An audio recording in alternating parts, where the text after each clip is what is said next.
이 자리에 모신 여러분 모두에게 우리 여호와의 선하심과 인자하심이 항상 함께 하시기를 주님의 이름으로 축복합니다. 여러분 건강했으면 좋겠습니다. 여러분 기쁘게 살아가는 은혜가 있었으면 좋겠습니다. 한 주간도 그런 은혜로 살아가는 축복이 있기를 바랍니다. 믿음이란 무엇일까요? 요한복음 1장 12절은 이렇게 말씀합니다. 영접하는 자, 곧 그 이름을 믿는 자들에게는 하나님의 자녀가 되는 권세를 주셨으니. 요한복음 1장 12절을 보면 영접하는 자와 믿는 자를 함께 보고 있습니다. 믿는 자는 누구인가? 영접하는 자입니다. 누구를 영접하는 자인가? 예수님을 영접하는 자. 그가 바로 믿음이 있는 사람이다. 성경은 그렇게 말씀합니다. 그렇다면 우리가 예수님을 영접하는데 어떤 예수님으로 영접하는 것을 의미합니까? 본문 1절은 이렇게 말씀합니다. 예수께서 그리스도이심을 믿는 자마다. 우리가 예수님을 믿고 예수님을 영접하되 그분을 그리스도로 영접해야 된다고 하는 것입니다. 헬라어로 그리스도는 히브리어로 메시아이죠. 그리고 메시아의 뜻은 구원자라는 의미를 가지고 있습니다. 따라서 예수님을 그리스도로 영접하는 것은 메시아로 영접하는 것이고, 메시아로 영접하는 것은 나의 구원자로 주님을 받아들이는 것을 의미합니다. 사랑하는 성도 여러분, 본문 1절을 기억할 수 있기를 바랍니다. 우리는 예수를 믿되 그냥 예수를 믿는 것이 아니라 예수님을 그리스도로, 예수님을 나의 구원자로, 그런 믿음으로 받아들인다고 하는 것입니다. 사도 요한은 왜 이것을 강조하여 말씀합니까? 사도 요한 당시에 그노시스라고 하는 영지주의 이단이 있었습니다. 그들은 이렇게 이야기합니다. 예수는 예수요 그리스도는 그리스도다. 예수가 그리스도가 아니다. 그들이 그렇게 이야기하는 것은 몸을 악하다고 그들은 생각했기 때문에 그렇습니다. 어떻게 하나님이 인간의 몸을 입고 우리와 함께 할 수 있느냐? 예수는 몸을 가지고 있기 때문에 진정한 우리의 그리스도가 될 수 없다. 그렇게 잘못된 교리를 전하고 있었던 것입니다. 그래서 하나님은 사도 요한을 통하여서 우리가 믿는 믿음의 도리를 분명하게 기록하고 있는 것입니다. 어떤 사람이 하나님을 믿는 하나님의 자녀인가? 예수를 그리스도로 알고 그분을 그리스도로 영접하는 자가 하나님의 자녀라고 성경은 강하게 말씀하고 있는 것입니다. 마태복음 16장 16절은 기록합니다. 시몬 베드로가 가로되 주는 그리스도시요. 예수님은 그리스도이십니다. 그리고 당신이 하나님의 아들이심을 믿습니다. 그 고백을 주님이 축복하시고 교회를 세워가는 것을 볼 수 있습니다. 이 믿음이 우리의 믿음이어야 합니다. 예수님이 그리스도라고 하는 이 분명한 믿음으로 저와 여러분들이 신앙생활하는 은총이 있기를 주님의 이름으로 축복합니다. 왜 이 믿음이 진심으로 중요한가? 그 믿음이 분명한 자가 세상을 이길 수 있기 때문에 그 믿음을 가져야 된다고 말씀합니다. 본문 4절과 5절은 기록합니다. 무릇 하나님께로부터 난 자마다 세상을 이기느니라. 세상을 이기는 승리는 이것이니 우리의 믿음이니라. 예수께서 하나님의 아들이심을 믿는 자가 아니면 세상을 이기는 자가 누구냐? 요한복음 16장 33절입니다. 너희가 세상에서 환난을 당하나 담대하라. 내가 세상을 이겼노라. 저와 여러분들이 세상을 살아가다 보면 어쩔 수 없는 아픔을 경험합니다. 내가 생각지도 못했고 기대하지도 않았던 눈물이 우리 인생 가운데 찾아올 수도 있습니다.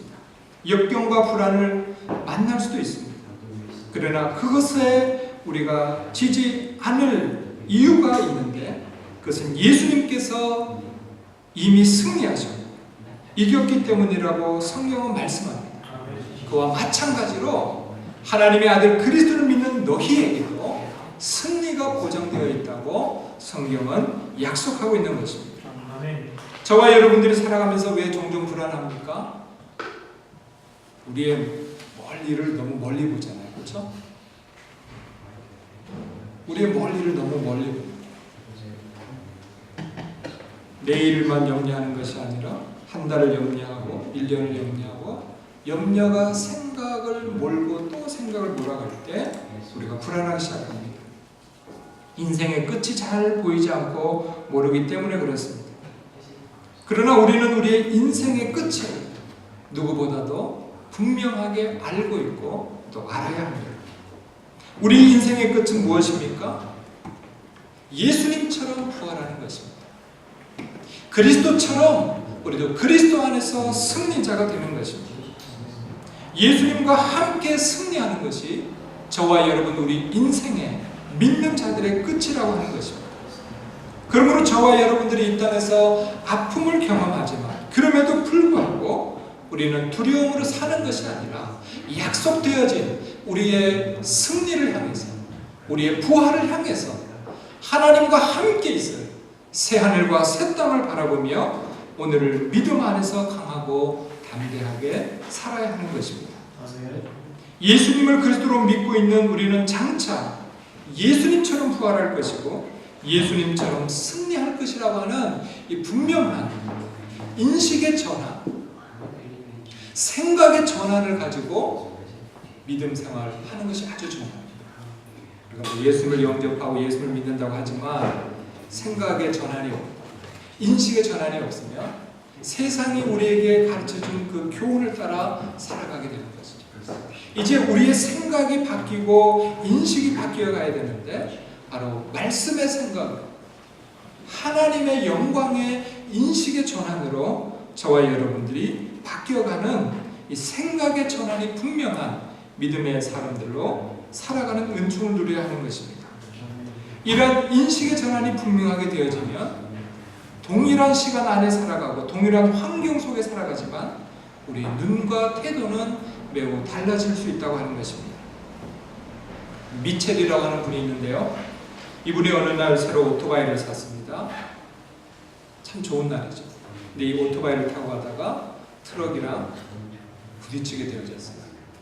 넘어지면서 팔꿈치뼈하고 골반뼈가 부러지는 큰 부상을 당했습니다. 뿐만 아니라 넘어진 오토바이에서 불이 붙어서 그의 몸에 불이 옮겨 붙었습니다. 다행한 것은 그 근처를 지나가던 사람들이 빨리 소화기를 들고 와서 불을 꺼준 것이죠. 그러나 그럼에도 불구하고 몸의 65% 이상이 화상을 입었고 병원에 입원한 지 2주가 지나서야 의식을 차릴 수가 있었습니다. 그 이후에 16번의 수술을 받고 피부 이식을 받아야 했습니다. 그 밖에 몇 차례 큰 수술도 받아야만 했습니다. 그리고 긴 세월에 걸쳐 재활 치료를 받고 겨우 사회생활을 다시 시작할 수 있었습니다. 그런데 이번에는 그만 비행기가 떨어지는 사고가 생겨서 척추를 다치고 하반신이 마비되어졌습니다. 우리가 이런 생각할 수 있잖아요. 한 번은 그래도 이해할 수 있다. 근데 이 불행이 너무 자꾸 겹치는 거예요. 그 결과 그의 얼굴은 여러 차례의 피부 이식 수술로 인하여 이렇게 잘생긴 얼굴이라고 할 수 없죠. 얼룩덜룩한 그런 모습을 갖게 되어집니다. 손가락이 잘려나가서 반만 있게 되어집니다. 양쪽 발은 마비된 채로 바짝 말라붙어 있는 그런 모습을 가지고 있습니다. 그러나 그럼에도 불구하고 그는 우리보다 돈이 많습니다. 흔히 말하는 백만장자입니다. 그것이 문제가 아니라 수양회나 각종 모임에서 가장 인기 있는 강사 중에 한 명입니다. 자신이 살고 있는 그 시에 시장직을 맡기도 하였습니다. 그래서 사람들은 묻습니다. 어떻게 그 고난 속에서 이길 수 있었습니까? 그는 이런 대답을 내놓습니다. 이러한 불행한 사건으로 인하여 나는 내가 할 수 없게 된 것을 생각하지 않고 지금 내가 할 수 있는 것에 초점을 맞추며 살아왔습니다. 나는 잘생기고 건강해야 행복하다는 사회적인 통념을 받아들이지 않습니다. 내 삶에 어떤 일이 일어났는가가 중요한 것이 아니라 내 삶의 불행한 일들을 어떤 시각으로 바라보며 어떻게 대응하며 사느냐가 더 중요합니다. 그는 모두가 불행이라고 말할 수 있는 그런 환경으로 수없이 들어갔지만 그럼에도 불구하고 그는 건강한 삶을 살아갈 수 있었는데 그것은 바로 그에게 인식의 전환, 생각의 전환이 분명했기 때문입니다. 그는 하반신이 마비되어 다리를 사용하지 못함에도 불구하고 고무보트로 급류 타고 공중 다이빙하기를 즐기고 있다고 합니다. 사랑하는 성도 여러분, 저와 여러분들에게 예수 그리스도를 영접함으로 믿음 안에서 새로워진 생각의 변화, 인식의 전환이 있는 축복이 있기를 바랍니다. 갈렙과 여호수아의 외침을 들으시길 바랍니다. 하나님이 우리와 함께 하시고 여호와께서 우리를 기뻐하시며 우리를 그 땅으로 인도하여 들이시고 그 땅을 우리에게 주시리라. 이는 과연 젖과 꿀이 흐르는 땅이니라. 오직 여호와를 거역하지 말라. 또 그 땅 백성을 두려워하지 말라. 그들은 우리 밥이라. 그들의 보호자는 그들에게서 떠났고 여호와는 우리와 함께 하시느니라. 그들을 두려워하지 말라. 하박국 선지자의 외침을 들으시기 바랍니다. 비록 무화과 나무가 무성치 못하며 포도나무에 열매가 없으며 감람나무에 소출이 없으며 밭에 식물이 없으며 우리의 양이 없으며 외양간에 소가 없을지라도 나는 여호와를 인하여 즐거워하며 나의 구원의 하나님을 인하여 기뻐하리로다. 처녀가 잉타하여 아들을 낳으리라는 이 천사의 소리에 마리아는 이런 신앙 고백을 합니다. 천사가 마리아에게 말하였다. 성령이 너에게 임하시고 가장 높으신 분의 능력이 너를 감싸줄 것이다. 그러므로 태어날 아기는 거룩한 분이요 하나님의 아들이라고 불릴 것이다. 보아라, 내 친척 엘리사벳도 늙어서 임신하였다. 임신하지 못하는 여자라는 소문이 났으나 그는 임신한 지 벌써 6달이 되었다. 하나님께서는 불가능한 일이 없다. 마리아의 소리를 기억하십시오. 보십시오. 나는 주님의 여종입니다. 천사님의 말씀대로 나에게 이루어지게 될 것입니다. 예레미야애가 3장 19절에서 24절입니다. 내가 겪은 그 고통, 쓴쑥과 쓸개즙 같은 그 고난을 잊지 못한다. 잠시도 잊을 수 없으므로 울적한 마음을 가눌 길이 없다. 그러나 마음속으로 곰곰이 생각하면 오히려 희망을 가지는 것은 주의 한결같은 사랑이 다함이 없고 그 긍휼하심이 끝이 없기 때문이다. 주의 사랑과 긍휼이 아침마다 새롭고 주의 신실이 큽니다. 나는 늘 말하였다. 주는 내가 가진 모든 것, 그러하기에 주께 내 희망을 둔다. 아멘. 사랑하는 성도 여러분, 믿는 사람이나 안 믿는 사람이나 좋은 환경이든 나쁜 환경이든 만날 수 있습니다. 그 환경의 지배를 받으며 살아가는 것이 인간인 것입니다. 그래서 주변 상황이 좋으면 행복해하고 상황이 악화되면 불행하다고 생각하는 것이 당연할 수도 있습니다. 그러나 저와 여러분들이 예수님을 더 잘 믿어간다고 하는 것은, 신앙의 정도가 깊어한다고 하는 것은 성경이 우리에게 주시는 말씀으로 인식의 변화가 더 강하게 일어나는 것입니다.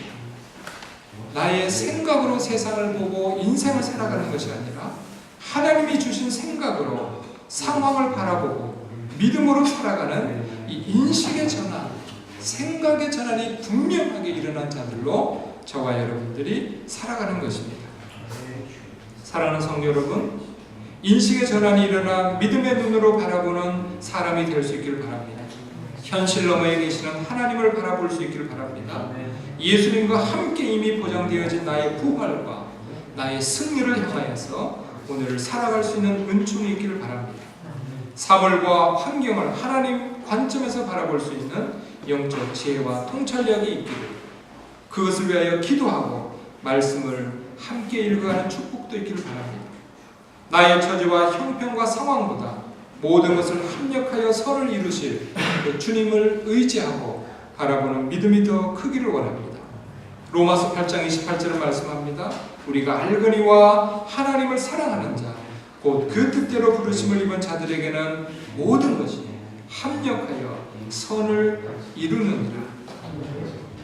우리가 하나님 안에서 살아가면 버릴 인생이 없다. 슬픔도 하나님이 사용할 도구가 되어줄 수 있습니다.